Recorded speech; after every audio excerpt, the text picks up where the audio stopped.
Desde la era del mito, el ser humano ha soñado y reflexionado sobre su razón de vivir. Imaginaba cómo un gran gigante robó aquel fuego divino del monte Olimpo y lo compartió con toda la humanidad.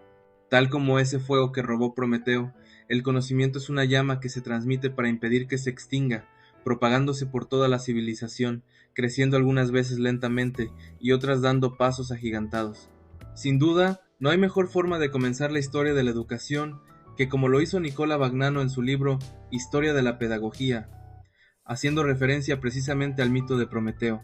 Para poder hablar de la historia de la educación, primero tenemos que saber, aunque sea de forma breve, qué es lo que llamamos educación. Si bien no existe un consenso universal sobre su definición, podemos apoyarnos en diferentes concepciones propuestas por diversos autores a lo largo del tiempo. Una de ellas afirma: la educación es la formación del alma, y esta apunta no hacia un buen estado, sino hacia el estado perfecto. Aunque esta definición pueda parecer ambigua o incluso idealista, encierra una gran verdad. Muchas veces el sentido profundo de la educación se desdibuja y se le reduce a una simple herramienta para preparar sujetos funcionales.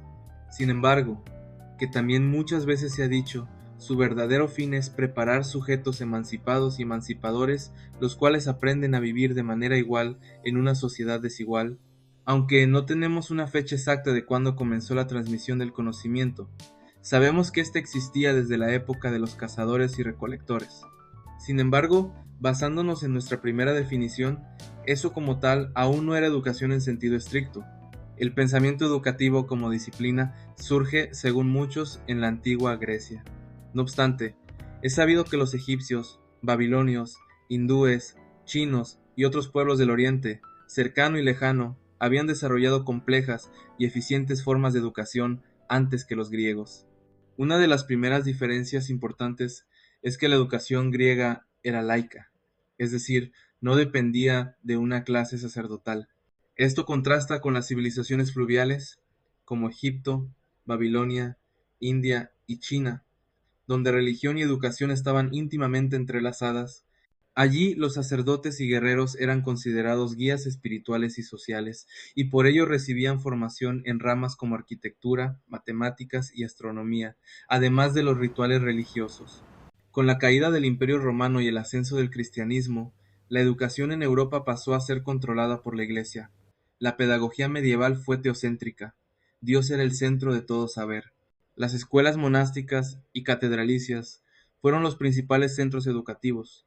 La figura clave de esta época fue San Agustín, quien propuso una pedagogía interiorista, en la que el conocimiento era un camino hacia Dios.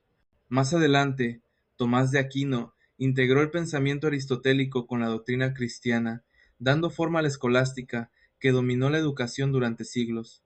El Renacimiento significó un giro radical. Se retomó el interés por el hombre y la naturaleza, y con ello la educación volvió a centrarse en la formación integral del ser humano. Autores como Vittorino da Feltre, Erasmo de Róterdam y Juan Luis Vives promovieron una pedagogía humanista. Se valoró el estudio de las lenguas clásicas, la historia, la literatura, las ciencias naturales y la educación física. Comienza a hablarse de una educación basada en la observación y la experiencia, anticipando el pensamiento moderno. A partir del siglo XIX, la pedagogía comienza a institucionalizarse como ciencia. Herbert propone una pedagogía sistemática basada en la psicología. Más tarde, con Durkheim, se refuerza la idea de que la educación es un hecho social y, por tanto, objeto de estudio sociológico. En el siglo XX aparecen las pedagogías activas. John Dewey introduce el pragmatismo en la educación, defendiendo el aprendizaje por la experiencia. María Montessori desarrolla un método centrado en la autonomía del niño. Freinet, en Francia, promueve una pedagogía popular y cooperativa, y desde América Latina, Paulo Freire plantea una educación crítica y liberadora, donde el educando es un sujeto activo en la transformación de su realidad. En la modernidad, el pensamiento pedagógico dio un salto cualitativo. La Ilustración promovió la razón como guía de la educación. Aparecen figuras fundamentales como Comenio, considerado el padre de la pedagogía moderna, quien propuso una enseñanza universal, gradual y adaptada al niño. Más tarde, Rousseau critica la educación autoritaria y propone una educación natural, donde el niño sea el centro del proceso educativo. Su obra Emilio será de enorme influencia. Esta idea será retomada por Pestalozzi, quien propondrá una educación sentimental, manual e intelectual equilibrada, y más tarde por Friedrich Froebel, creador del concepto de jardín de infancia.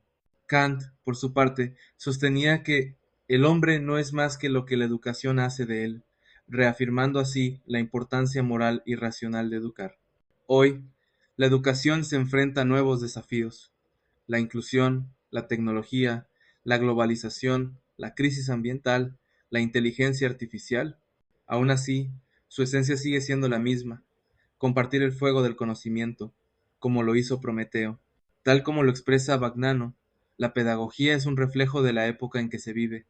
Por eso, educar no es repetir fórmulas del pasado, sino comprender el presente y proyectar el futuro